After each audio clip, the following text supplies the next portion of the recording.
November 15th, 2018. This is John from Betty and Nick's. Perfect once again. Clean, green, perfect white water. You got a steady northeast at about 10.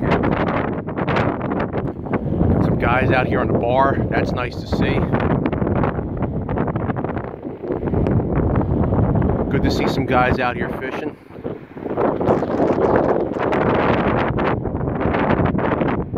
And as you saw in the blog, if you want to call it that, new body of fish moved into the area last night, or yesterday. A few guys that were here crushed them. They were mantaloking real heavy, and guys down the island got them.